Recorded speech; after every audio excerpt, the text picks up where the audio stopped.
보겠습니다. 가장 위대한 출발, 이방의 빛으로라는 제목으로 오늘 말씀을 증거합니다. 우리가 세상에 처음 태어났을 때 스스로 걷게 되기까지 여러 성장의 과정을 거치게 됩니다. 잠만 자던 그 갓난아기는 때가 되면 팔과 다리를 버둥거리기 시작하다가 스스로 몸을 뒤집을 수 있는 힘이 생기게 됩니다. 그리고 그 다음 과정은 어깨와 발 그리고 다리에 힘이 생기면서 기어 다닐 수 있게 됩니다. 이때 등과 허리와 팔에 힘이 생기게 됩니다. 그리고 이렇게 기어 다니는 아이는 누가 가르쳐 주지 않아도 스스로 앉게 되고 앉아서도 자기 몸을 가눌 수 있는 그런 힘이 생기게 됩니다. 그러다가 때가 돼서 아이가 일어서서 한 발짝 한 발짝씩 이제 걷게 되는 겁니다. 그런데 이러한 가정 없이 부모가 아이를 빨리 걷게 하려고 이런 과정들을 다 뒤로 하고 억지로 앉혀놓고 억지로 걷게 한다면 이 아이에게는 반드시 문제가 생기게 됩니다. 여러분, 교회도 마찬가지입니다. 팔다리를 이렇게 버둥거리던 아이가 몸을 뒤집게 되고 또 기다가 앉고 서고 하다가 또 걷는 과정을 거치시도록 그렇게 모든 것들을 하도록 만드신 분이 바로 우리의 하나님이십니다. 근데 교회도 이런 과정 없이 빨리 누군가 어떤 사람의 인위적인 마음으로 성장하도록 뭔가를 교회를 위해서 빨리 성장시키려고 사람의 노력과 힘으로 하게 된다면 외적으로는 성장하는 것처럼 보일지 모르지만 내적으로는 반드시 교회에 문제가 생길 수밖에 없습니다. 그래서 오늘 성경은 오늘 우리에게 아주 좋은 교회 하나를 소개하고 있습니다. 우리가 얼마 전에도 보았는데 그 교회가 바로 안디옥 교회입니다. 사도행전 13장 이전에는 예루살렘 교회가 중심이었다면 이제부터는 이 안디옥 교회가 중심이 됩니다. 이 안디옥 교회는 이방인들에게 복음을 전파하기 위해서 최초의 선교사가 파송되는 아주 감격적인 일이 오늘 13장에서 보여지고 있습니다. 그래서 이 사도행전 13장은 굉장히 중요한 장이라고 볼 수 있습니다. 우리 1절의 말씀을 다시 한번 읽어보도록 하십시다. 시작. 교사들이 있으니 곧 바나바와 니게로라는 시므온과 구레네 사람 루기오와 분봉합 헤롯의 젖동생 마나엔과 및 사울이라. 지금 몇 사람의 이름이 나옵니까? 총 5명의 사람이 나옵니다. 이 안디옥 교회를 리더라고 할 수 있는 이 5명의 인물이 나오는데 첫 번째 누가 나와요? 바로 바나바가 나옵니다. 그리고 마지막에 사울을 이야기합니다. 우리가 바나바와 사울은 잘 알고 있죠. 근데 이 나머지 3사람은 좀 특이한 사람들입니다. 여러분, 바나바 우리가 이전에도 살펴보았지만 그부르 출신의 레위 사람이에요. 그러니까 정통 유대인입니다. 성경은 이 바나바를 뭐라고 설명합니까? 아주 착한 사람, 성령과 믿음이 충만한 그런 지도자. 그러니까 인격적으로도 훌륭하고 믿음도 아주 좋은 그런 사람입니다. 바울이 회심했을 때 사람들이 바울을 다 무서워하고 떨고 있을 때 그 사람들 앞에 데려다가 보증까지 서주는 그런 아주 중요한 역할을 바나바가 합니다. 바울이 고향에 내려가 있을 때도 안디옥에서 사역할 수 있도록 그 장을 열어준 사람이 바로 이 바나바예요. 그리고 두 번째로 누가 나와요? 니게르라는 시몬입니다. 여기서 니게르는 흑인을 이야기합니다. 이 시므온은 이 히브리식 이름이에요. 그러니까 이 시므온은 유대인이면서 흑인을 이야기합니다. 여기서 중요한 것은 그 당시에 선민 사상으로 가득했던 이 유대인들 사이에서 흑인이 안디옥 교회의 리더가 되었다라는 것은 굉장히 놀랍고 특이한 일입니다. 세 번째 사람 누가 나와요? 구레네 사람 루기오입니다. 많은 학자들은 루기오가 아마 노예였을 것이다 라고 봅니다. 그리고 이 구레네는 현재 지역, 이 리비아라는 그 지역이에요. 그러니까 이 루기오 역시 노예이고 리비아 출신이라는 것 말고는 내세울 것 없는 그냥 무명의 이방인 노예였다라는 것을 우리가 알 수 있습니다. 그리고 네 번째가 바로 분봉합 헤롯의 젖동생 마나엔. 우리가 지난 시간까지 우리가 헤롯에 대해서 보았잖아요. 그렇죠? 여기서 헤롯은 지난 시간에 보았던 그 헤롯은 아닙니다. 우리가 아그리파 2세를 보았잖아요. 그 헤롯이 아니에요. 예수님을 만났던 헤롯, 세례 요한을 죽인 헤롯 안티파스를 이야기합니다. 여기서 그 헤롯의 젖동생이라고 기록되어 있죠. 여기 젖동생은 실제 친동생일 수도 있지만 어릴 적부터 단짝인 중마고 친한 친구 사이도 이 젖동생이라는 그런 단어를 사용할 수 있습니다. 그래서 어찌됐든 간에 뭐 친동생이든 중마고든 친한 친구였든 이 마나엔이라는 인물은 이 헤롯 안티파스 쪽에 속했던 아주 친밀한 사람이었다는 것을 우리가 알 수 있습니다. 여러분, 중요한 것은 그 당시에 이 헤롯 안티파스라는 이 사람은요, 로마의 앞잡이였어요. 그래서 유대인들에게 많은 세금을 걷어들여서 이 로마에게 갖다 바쳐서 잘 보이려고 하는 그러한 인물이었습니다. 그러니까 사람들에게 결코 좋게 보일 수 없는 그러한 사람. 우리가 조선시대 때 매국노들이 있었잖아요. 그렇죠? 그런 매국노라고 할 수 있는. 그러니까 안디옥 교회의 리더 중 한 사람이 바로 이 매국노와 친밀한 관계에 있었다. 특이하다라는 거예요. 그리고 마지막이 바로 우리가 잘 알고 있는 사울, 바울을 이야기합니다. 그럼 이 5명을 잘 보십시오.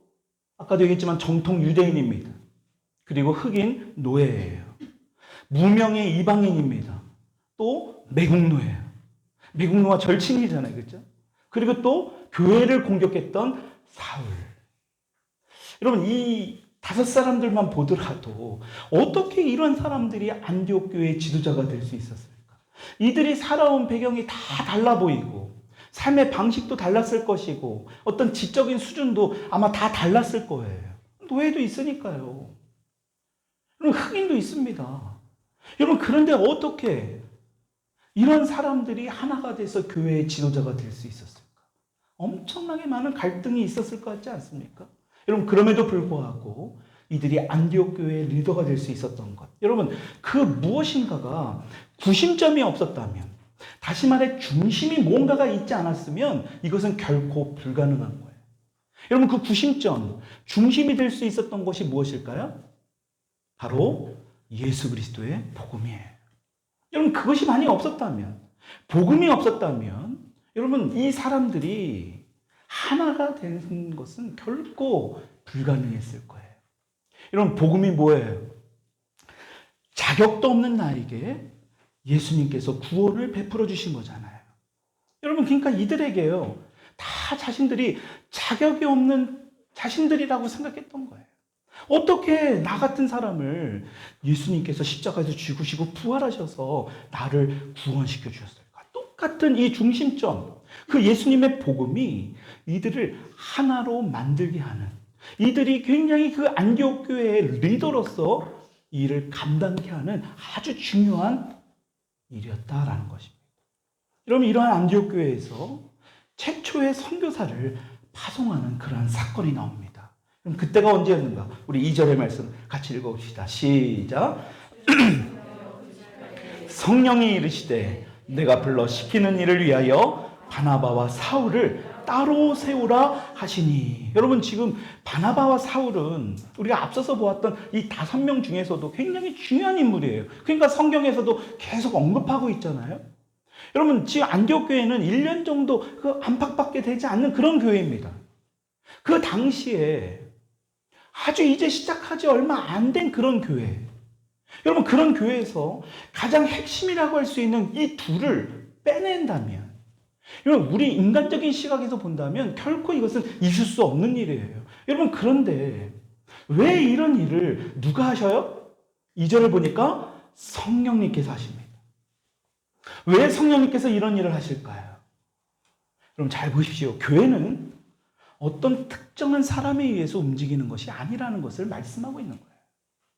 그러니까 사람으로 움직이는 것, 사람의 노력으로 움직이는 것이 결코 교회가 아니다. 근데 지금 많이 보세요. 교회가 많이 정치화되고 있습니다. 교회가 많이 사회화되고 있어요. 교회가 마치 기업처럼 운영하고 있습니다.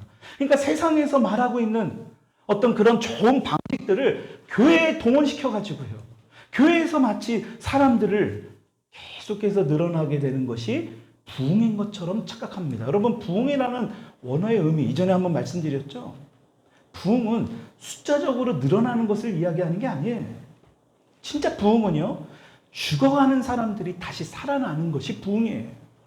죽어가는 사람들이 다시 살아나는 사람들이 계속해서 모이는 그것이 바로 부흥이에요. 근데 우리는 지금 잘못 옆에 교회 다니는 사람을 자기네 교회에 앉히는 것이 부흥인 것처럼, 여러분 그것은 결코 부흥이 아니에요. 여러분 오늘 성경에서도 말씀하는 것이 어떤 특정한 사람에 의해서 움직이는 것, 여러분 그것이 교회가 아니라는 것을 말씀하고 있어요. 여러분 안디옥 교회는 이러한 중요한 메시지를 듣게 됩니다. 어떻게 들을 수 있습니까? 우리 2절을 다시 보니까 어떻게 할 때? 주를 섬겨 금식할 때에. 먼저 보면 주를 섬겨라고 되어 있어요. 이 섬기다라는 의미, 그래서 우리가 새 번역 성경에다 보면 예배하다라는 의미입니다. 그러니까 지금 교회 공동체에서 가장 중요한 핵심이라고 할 수 있는 하나님을 예배하는 것. 그러니까 여러분 이 예배가 얼마나 중요한 건데요. 그러니까 옛날에 우리 믿음의 선진들이요, 교회 오기 전에 여러분 항상 교회 하나님 앞에 헌금, 제가 아직도 기억납니다. 우리 할머니가 예배드리러 가기 전에 항상 그 헌금을요 다리미로 이렇게 다리셨어요. 그 돈이 뭐 큰 줄 알아요? 그 당시에는 500원짜리 지폐가 있었거든요. 500원짜리 지폐, 조금 더 하신다면 1000원짜리 지폐, 그거 하나를 다리미로 미르세요. 만약에 다리미로 안 다루면 성경에다 이렇게 갈피에 넣고 하루 동안 이렇게 펴게 하시는 거예요. 그리고 장롱에서요 가장 아끼고 귀한 한복을 꺼내 입으셨습니다. 나중에는 이제 한복도 잘 안 입으셨지만, 믿음의 선진들은 이런 예배를 위해서 이런 준비를 했다라는 겁니다. 여러분 우리가 예배를 위해서 얼마나 준비를 합니까? 우리가 하루 전이 됐든 아니면 오늘 예배가 오기 전이 됐든 우리의 마음을 정말 다시 한번 돌아보면서, 옷을 입더라도요 전부 귀한 옷이 아니라, 아무 옷이 아니라 정말 최고로 내가 아끼고 귀한 옷, 우리 하나님 앞에 나아가니까요. 여러분 그런 마음으로 예배를 드릴 수 있기를 축원합니다. 여러분 그렇게 예배를 드린 것이 바로 이 안디옥 교인들이에요. 그리고 예배하고, 이렇게 예배하고 또 무엇을 했습니까? 바로 금식할 때. 이 교회 공동체에서 예배를 드림과 동시에 했던 것이 바로 금식입니다. 여러분 금식은 말 그대로 외부로부터 들어오는 음식을 끊는 것을 의미합니다. 여러분 그래서 뭘 의미합니까? 음식을 먹어야 우리가 힘을 낼 수 있잖아요. 에너지가 발산되잖아요. 근데 그런 모든 공급을 끊는다라는 거예요. 그 말은 오직 하나님만 의지하겠다라는 거예요. 하나님만 집중하겠다라는 겁니다. 그때에 어떤 일이 벌어집니까? 바로 성령님께서 임하시고 성령님께서 말씀하셨다라는 것입니다. 여러분 그래서 안디옥 교회는요 바로 예배와 이 금식이 늘 이들의 중심이 되었습니다. 여러분 여기서 우리가 중요하게 생각할 것이 또 하나 있습니다. 지금 바나바와 사울을 최초의 선교사로 택하셨어요. 부르셨어요. 근데 우리가 잘 알아야 될 게, 바나바와 바울의 포커스를 맞추면 안 됩니다. 여러분 바나바와 이 사울이, 바울이 훌륭한 건 맞습니다. 지적으로도 훌륭하고 능력도 성품적으로도 아주 훌륭한 사람들인 것은 성경을 통해서 우리가 알 수 있으니까요. 여러분 그런데 우리가 그런 관점으로만 보게 되면, 다시 말해 사람에게만 초점을 맞추게 되면 마치 이 사람이 잘나서 능력이 많아서 하나님이 쓰셨구나라고 해석하게 되면, 여러분 성경은 한 편의 위인전에 불과해요. 여러분 결코 이들이 훌륭하고 이들이 능력이 많고 많은 것을 배운 것은 맞지만 절대 그렇게 성경을 봐선 안 된다라는 거예요. 여러분 다시 말하면 바나바와 사울은 누가 택하셨어요? 하나님이 택하신 줄 믿습니다. 하나님이 택하신 거예요. 하나님께서 이들을 선교사로, 최초의 이 안디옥 교회의 선교사로 하나님이 택하신 거예요. 이들이 훌륭해서가 아니라, 이들이 많이 배워서가 아니라 하나님이 전적으로 택하셨기 때문에, 이들을 사용하시기로 작정하셨기 때문에 이 바나바와 바울을 사용하신 줄 믿을 수 있기를 축원합니다. 여러분 그러니까 나는 바나바와 사울만큼 훌륭하지 않아, 천만에요. 하나님이 택하시면 저와 여러분들도 선교사로 사용하실 줄 믿습니다. 근데 다 선교사를 원치 않으시죠? 선교사도 파송되는 거 원치 않잖아요. 힘들고 이 땅에서 얼마나 편합니까? 여러분, 그런데 물론 다 선교사가 될 필요는 없습니다만 하나님이 부르시면 그 일에 반드시 순종하기를 축원해요. 여러분, 그것이 바나바와 사울을 통해서 우리에게 보여주신 하나님의 귀한 은혜예요. 다시 말씀드리지만 바나바와 사울이 훌륭한 인물인 건 맞지만 이들은 하나님께서 택하셨고 하나님께서 선교사로 세우시기로 작정한 인물이다. 여러분, 그래서 하나님이 이렇게 훌륭하게 이들을 사용하신 것이다. 여러분, 이렇게 성경을 여러분, 그리고 3절을 보니까 같이 한번 읽읍시다. 시작. 이에 금식하며 두 사람에게 안수하여 보내. 여러분, 잘 보십시오. 지금 이들이 예배하고 금식하면서 지금 성령님의 음성을 듣고 나서 여러분 또다시 무엇을 합니까? 무엇을 해요? 2절에도 분명히 주를 섬겨 금식하고 주를 예배하며 금식하는데 이에 또 3절에도 보니까 금식하며 기도하고. 여러분, 뭔가 지금 안디옥 교회 교인들은요, 뭔가 굉장히 지금 심각한 상황인 거예요. 지금 이들은 다시 또 기도하고 금식합니다. 여러분, 예수님도 말씀하셨죠. 기도 외에는 이런 이유가 나갈 수 없느니라. 여러분, 킹 제임스 버전에는 기도와 금식 외에는이라고 분명히 말씀하고 있어요. 그러니까 하나님의 능력이 나아가려면 기도와 금식 외에는 없다라는 거예요. 여러분, 이들은 알고 있었던 거예요. 지금 뭔가 하나님의 능력이 이들에겐 절실히 필요했습니다. 그러니까 3절에서 지금 이들이 계속해서 금식하고 기도했다라는 거예요. 그런데 3절 마지막 구절을 보니까 보내리라, 안수하여 보내니라. 지금 우리는 단순히 그냥 바울과 이 바나바를 그냥 파송해서 보냈다라고 보는데요. 이 헬라어 원어를 보면 이 보내니라에 놓아주다, 풀어주다라는 언어의 뜻이 있습니다. 놓아주다, 풀어주다. 이건 굉장히 중요한 의미가 있습니다. 단순히 누군가를 보낸다라는 의미는 그 사람을 놓아주고 풀어준다라는 뜻이 된다라는 거예요. 이게 굉장히 중요해요. 놓아주고 풀어주는 것. 다시 말하면 놓아주고 풀어주지 않으면 보내는 것이 아니라는 거예요. 우리 가정에서도 마찬가지예요. 많은 부모들은 자녀들을 자기의 뜻을 이루기 위한 도구로 사용하는 경우가 너무 많아요. 자기가 하지 못한 일을 자녀가 대신해서 이루어주기를 원해요. 여러분, 그런 자녀, 여러분, 그렇게만, 물론 우리가 그런 생각을 할 수 있습니다. 우리가 인간이기 때문에 우리 자녀가 내가 못했던 어떤 훌륭한 일을 좀 우리 자녀가 했으면 좋겠다라는 마음을 얼마든지 가질 수 있어요. 여러분, 그런데 그렇게만 생각하고 자녀를 양육하면 자녀에게 반드시 문제가 생겨요. 그러니까 우리가 정말 우리 부모로서 우리가 자녀를 어떻게 해야 됩니까? 우리가 어떻게 하려고 하면 안 돼요. 우리가 어떻게 만들려고 하면 안 됩니다. 우리 자녀도 우리 하나님께서 원하시는 대로 살아갈 수 있도록 우리 부모는 뭐만 하면 돼요? 그냥 단순히 도와주기만 하면 되는 거예요. 그러니까 우리 자녀 또한 청지기적인 마인드로 내 게 아니에요. 정말 하나님께서 이 자녀들을 어떻게 만들어 가실지 그것을 주의 음성을 듣고 우리가 그것에 순종하며 살아갈 수 있도록 자녀들을 도와주는 것. 여러분, 그렇게 살아갈 수 있기를 축원합니다. 여러분, 그래서 지금 안디옥 교회에 있어서 이 바나바와 사울은 너무나 중요하고 핵심적인 리더예요. 여러분, 그래서 당연히 이 둘은 절대적으로 필요한 사람이라고 생각했을 거예요. 여러분, 그러니까 그 누가 됐든 사람을 의지하게 되면요, 결코 그것에서는 하나님의 온전히 역사할 수 없음을 우리에게 보여주고 있는 거예요. 아무리 사람의 지혜와 능력이 뛰어나더라도요, 하나님의 어리석음을 따라갈 수 없다고 했잖아요. 하나님의 지혜와 능력을 어떠한 지혜가 많은 사람이라도 발뒤꿈치에 때라도 따라갈 수 없다라는 것을 지금 우리에게 보여주고 있는 거예요. 여러분, 그래서 성령님께서 이 안디옥 교회에 말씀하신 거예요. 그러니까 안디옥 교회 성도들이에요. 이 일을 위해서 지금 너무나 어찌 보면 중요한 일을 결정해야 될 일이잖아요.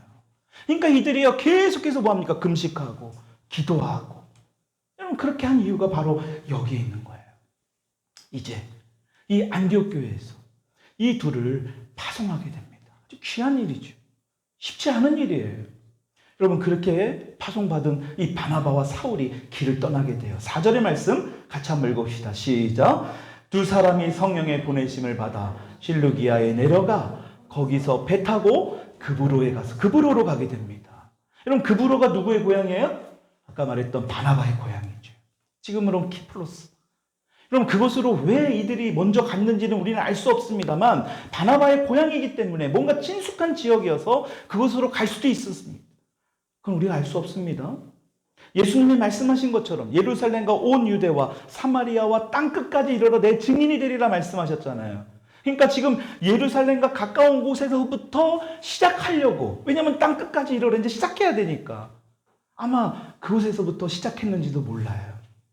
여러분, 그것이 중요한 게 아니라 어찌됐든 이들이 또 어떤 일이 벌어져요? 5절의 말씀 읽어볼까요? 시작. 살라미에 이르러 하나님의 말씀을 유대인의 여러 회당에서 전할 새 요한을 수행원으로 두었더라.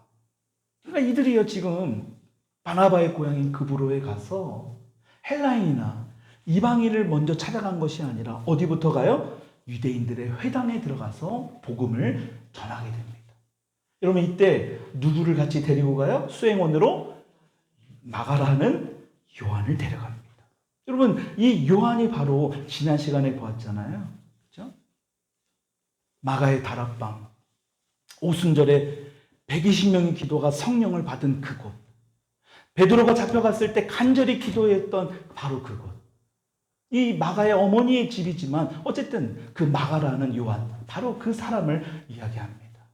여러분, 그래서 바나바와 이 사울은 이제 그브로의 어떤 살람이라는 동쪽 항구에서부터 복음을 전하기 시작하면서 이 섬을 가로지르면서 복음을 전하다가 한 곳에 이르게 됩니다. 6절의 말씀 같이 한번 읽읍시다. 시작. 온 섬 가운데로 지나서 바보에 이르러 바예수라는 유대인 거짓 선지자인 마술사를 만나니. 여기 보니까 어디에 이르렀대요? 바보라는 지역입니다. 왜 바보라고 번역을 했는지 모르지만 헬라 원어로 보면 파포스라고 합니다. 파포스 뭐 이렇게 썼을 건데 바보라고 합니다. 이 파포스라는 지역, 이 바보라는 지역은 굉장히 중요한 영적인 의미가 있어요. 이곳에 이 비너스 상이 있었습니다.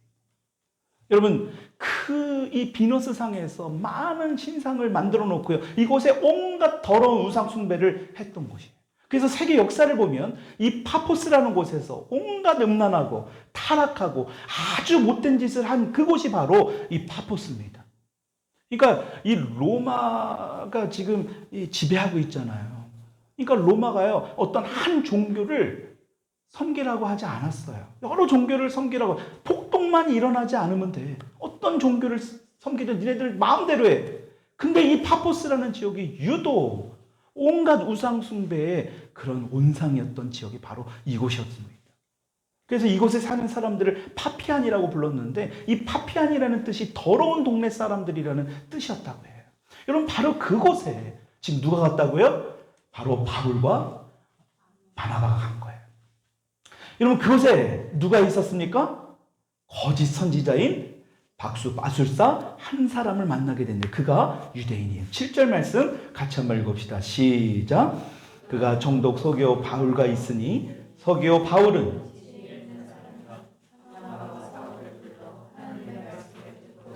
이 마술사, 여러분 오늘날로 따지면 박수무당이에요. 온갖 더러운 짓을 다 하는 아주 우상 숭배를 행하는 그런 사람인데 유대인이거든요. 여러분, 이 마술사인 사람이 총독 서기오 바울과 함께 있었다라는 겁니다. 당시 로마 시대의 고급 관리들은요, 이런 마술사, 이런 무당들을 하나씩 데리고 있었다고 해요. 그러니까 당시에 영적으로 얼마나 더럽고 무지했는가를 우리가 알 수 있습니다. 그런데 문제는 뭐냐? 총독이면 여러분 굉장히 높은 지위에 있는 사람이에요. 많은 명예를 가지고 있는 사람입니다. 총독이지만 뭔가 이 사람에게는 갈급함이 있었나 봐요. 그러니까 지혜 있는 사람이라고 성경에서 말씀하고 있는데 뭔가 영적으로도 뭔가 갈급했었던 것 같아요. 그래서 뭐합니까? 바나바와 사울을 불러서 하나님의 말씀을 듣고자 합니다. 이때 어떤 일이 벌어집니까? 8절의 말씀 같이 읽읍시다. 시작. 이 마술사, 이 이름을 번역하면 마술사라, 그들을 대적하여 총독으로 믿지 못하게 힘쓰니. 여러분, 왜 이 마술사가 하나님의 말씀을 믿지 못하게 대적했을까? 바예수라는 이 사람이요. 왜 그랬을까요? 만약에 이 총독이 하나님의 진리의 말씀을 듣고 뭔가 변하게 된다면 자기가 가짜라는 것, 자기가 청동 옆에서 계속해서 점을 쳐주고 아주 못된 우상 숭배 짓을 다 하면서 얻었던 모든 수익은 다 끊겨지게 되는 거예요. 다시 말해 자기가 청동 옆에서 얻었던 모든 수익이 이제 다 끊어질 수 있는 그런 위기에 처하게 되는 거예요. 여러분 그러자 사울이 어떻게 합니까? 9절 말씀 한번 읽읍시다. 시작. 바울이라고 하는 사울이 성령이 충만하여, 여러분 잘 보세요. 너무 중요한 순간이에요. 지금 어떤 인물이 또 등장합니까? 바울이에요. 이전까지는 이 바울이 어떤 이름으로 불러졌어요? 사울이에요. 히브리식 이름인 사울이었습니다. 근데 이제 그 사울이 어떤 이름으로 바뀌어졌어요? 헬라식 이름인 바울로 바뀌어집니다. 그러니까 어떤 분이요, 이 성경을 해석할 때 사울이 회개해가지고 바울이 되었더라. 결코 옳은 말이 아닙니다. 여러분 사도 바울은 어떻게든 하나님께 복음을 전하는 데 있어서 어떤 도움이 될까? 어떤 게 또 도움이 될까? 여러분 그래서 히브리식 이름 사울보다는 이제 헬라식 이름인, 여러분 바울은요 로마 시민권에 있던 사람이에요. 그러니까 태어날 때부터 이 바울이라는 이름이 있었던 겁니다. 그 이름을 쓰게 된 거예요. 그렇게 보는 게 더 정확한 겁니다. 근데 이 바울이 이제 역사적으로 사울에서 바울이라는 이름으로 이제 바뀌어진 역사적인 순간이 바로 이때예요. 여러분 근데 이때에 이 바울이요 지금처럼 뭔가 강력하고 뭔가 거칠게 이렇게 이야기한 적이 없었어요. 근데 지금 뭐라고 합니까? 10절 말씀 읽어볼까요? 시작. 이르되 모든 거짓과 악행에 가득한 자요 마귀의 자식이요 모든 이의 원수요 주의 바른 길을 굳게 하기를 그치지 아니하겠느냐? 여러분 보세요. 굉장히 강력해 보이지 않습니까? 사도행전을 봐도 바울이요 전도할 때 이렇게 강력하고 거칠게 이야기하는 경우가 없어요. 근데 왜 이렇게 거칠고 강력하게 뭔가 이야기할까요? 구절을 보니까 바울이라는 사람이 어떻게 했대요? 그를 주목하고. 근데 그 전에 보니까 뭐라고 나와요? 성령이 충만하여. 지금 바울은 성령으로 충만해 있습니다. 그러니까 성령이 충만하여 그 마술사를 보니까 그 마술사 안에 뭐가 보였어요? 악한 영이 보였던 거예요. 그러니까 사실은 마술사한테 이렇게 꾸짖는다기보다 더 엄밀히 말하면 마술사 안에 있는 그 악한 영에게 꾸짖는 거예요. 간혹 사역하다 보면 이럴 때가 있어요. 정말 그런 악한 것들이 드러날 때가 있습니다. 말을 통해서, 행동을 통해서, 어떤 모습을 통해서, 또 하나님께서 어떤 지혜의 능력을 통해서 보여주실 때가 있거든요. 여러분 그래서 그것을 막 직면하고 강하게 몰아붙이면요 굉장히 당혹해하는 사람들이 있습니다. 실제입니다. 근데 어떤 사람은요 당혹해하면서 자신을 돌아보고 후회하고 회개하고 돌이키는 사람이 있는 반면에 어떤 사람은 끝까지 대적합니다. 왜 그러느냐? 그 악한 영과 너무 친밀해 있는 거예요. 그러니까요, 마치 자기한테 하는 것처럼, 그러니까 악한 영과 딱 하나가 들러붙어 있는 거예요. 그러다 보니까 이것을 꾸짖어도 나한테 꾸짖는 거라고 영적 분별력을 잃어버린 겁니다. 이게 굉장히 안타까운 거예요. 근데 더 안타까운 건 이렇게 꾸짖어도 뭔지도 모르는 거. 아무런 반응도 하지 않는. 사실은 이게 더 심각한 상황인데 세 가지의 어떤 이러한 상태들을 우리가 볼 수 있습니다. 어쨌든 바울은요 지금 마술사에게 꾸짖는 게 아니라 마술사 안에 있는 그 악한 영에게 지금 꾸짖고 있는 거예요. 지금 박수무당이잖아요. 그 마술사를 장악하고 있는 그 악한 영에게 지금 바울은 뭔가 봤던 거예요. 성령이 충만하니까요. 그 실체에 대해서 뭔가 본 거예요. 여러분 그때 어떤 일이 벌어집니까? 11절 말씀 읽어봅시다. 시작. 보라 이제 주의 손이 내 위에 있으니 내가 맹인이 되어 얼마 동안 해를 보지 못하리라 하니 즉시 안개와 어둠이 그를 덮어 인도할 사람을 두루 구하는지라. 보세요. 앞에 안 보이게 된 겁니다. 여러분 그러니까 어떻게 돼요? 자기를 앞에 인도할 사람, 소경을 인도할 사람이 필요하잖아요. 그 사람을 지금 구한다라는 거예요. 얼마나 무시무시합니까? 여러분 보십시오. 어둠은 결코 교회를 이길 수 없음을 보는 거예요. 보시면 이 마술사가 이 총독이요 하나님의 진리의 말씀을 듣지 못하도록 방해했잖아요. 그렇죠? 듣지 못하도록 한 거예요. 우리가 여기까지만 보면 뭔가 악한 영이 역사하는 것처럼 보이고 잠시 동안 어둠이 승리하는 것처럼 보여집니다. 교회가 패배하는 것처럼 보여지지만 결국에는 어떡합니까? 교회는, 복음은, 진리는 반드시 승리하게 된다는 것을 우리에게 보여주고 있는 거예요. 왜요? 예수 그리스도께서 십자가에서 죽으시고 부활하셨기 때문에, 승리하셨기 때문에, 그것에서 다 이루셨기 때문에 어둠의 권세는요, 결국 다 쫓겨나게 되어 있다. 물러나게 되어 있다. 여러분, 그것을 우리에게 보여주고 있는 거예요. 여러분, 우리 덜림교회가 어느덧 9년이 되었어요. 9년이라는 결코 짧지 않은 시간을 우리가 보냈습니다. 여러 일들이 있었습니다. 정말 근데 무엇보다 감사했던 건요, 우리 가족끼리 하나님 앞에 예배 드리는 것도 너무 감사한 일인데 한 번도 주일 예배 때마다 우리 가족끼리만 예배 드리게 한 적이 없었어요. 누군가 오게 하셨고, 처음에 예배 드릴 때도 아무도 안 알렸잖아요. 이 근방에서 목사로 있을 때도 온다고 처음에 개척을 했을 때, 오신다고 했을 때 저희는 마다했잖아요. 왜냐하면 그것은 결코 좋지 않아요. 물론 그 교회를 완전히 떠나서 교회를 갈 수 없는 분이라면 상관없지만, 여기 교회를 시작했는데 인근에 있는 분이 교회로 온다면 그 사실은 올바른 도의적으로 맞지 않지 않습니까? 그것을 노했습니다. 근데 첫 번째 예배를 드릴 때도 생각지도 않았던 어떤 권사님의 아들이 이 수원대학교에 입학하게 되면서 이 교회에 왔어요. 처음부터 예배 드릴 때. 저는 그것이 하나님이 우리에게 주시는 작은 위로이자 하나의 사인이라고 믿어요. 여러분, 그렇게까지 오면서 지금 이 9년이라는 시간을 지나게 된 겁니다. 어찌 보면 이 교회가 있었기 때문에 양촌이라는 곳에서 제가 사역도 할 수 있었고요. 이 교회가 있었기 때문에 사업도, 또 우리 자녀들도 잘 지금까지도 인도하여 주신 것을 저는 믿어요.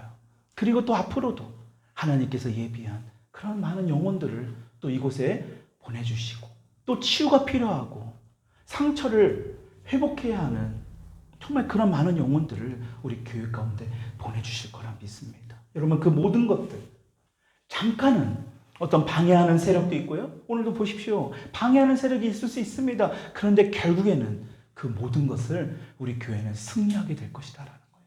여러분, 그것을 우리가 믿음으로 오늘 이 말씀을 잘 보았으면 좋겠어요.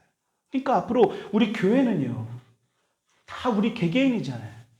잠시 동안 우리가 패배한 것처럼 보일 수 있었지만, 여러분, 결과적으로는 이 교회는 반드시 승리한다라는 것. 여러분, 한번 따라 하십시다. 교회는 반드시 승리합니다. 그래서 오늘 말씀에 보면 가장 위대한 출발이라는 거예요. 제목에서도 보면. 그 가장 위대한 선교사로서 이들을 택해서 이 안디옥 교회에서 파송하는 아주 중요한 이 부분을 오늘 우리가 보았습니다. 여러분, 오늘 이 말씀을 통해서 우리의 인생에서도 한번 적용해 보길 바라요. 여러분, 하나님께서 교회를 통해서 반드시 역사하세요. 하나님께서는 반드시 예수님께서 피값으로 세우신 이 교회를 통하여 축복하여 주시고, 이 교회를 통해서 은혜도 주시고, 이 교회를 통하여 치유하시고, 우리 가운데 많은 은혜를 부어주실 줄 믿습니다. 여러분, 그렇다면 우리는 더욱더 이 교회를 사랑해야 합니다. 우리 교회에 나올 때, 예배 드릴 때마다 더 사모하는 마음으로 나와야 됩니다. 그냥 아무 때나 입는 옷 그냥 싹 입고 나오기보다는, 그냥 아무렇게나 호주머니에서 빼서 주님 앞에 헌금하기보다는 더 그런 마음을 주님 앞에 올려드릴 때, 여러분, 우리 주님은요, 네가 내 아들의 피값으로 세운 이 교회를 이렇게 중요시 여겨 내가 너에게 축복하리라. 하나님의 그러한 은총과 은혜를, 그러한 축복을 저와 여러분들에게 부어주실 줄 믿습니다. 여러분, 그것이 바로 천대까지 가는 축복의 주인공들이 다 되어야 합니다. 여러분, 그것을 말씀하고 있잖아요. 저와 여러분들이 그 천대에 지금 어느 중간에 있는 분도 있을 것이고, 어떤 분은 시작이 되는 분도 있을 거예요. 여러분들로부터 그 천대가 시작되고, 여러분들 계속해서 다음 세대들이 그런 천대의 축복을 이룰 수 있기를 축원합니다. 여러분, 그것이 바로 우리 교회가 해야 할 일이에요. 여러분들이 같이 한번 이 시간 기도할 때 오늘 이 말씀을 생각하면서 우리 기도하십시다.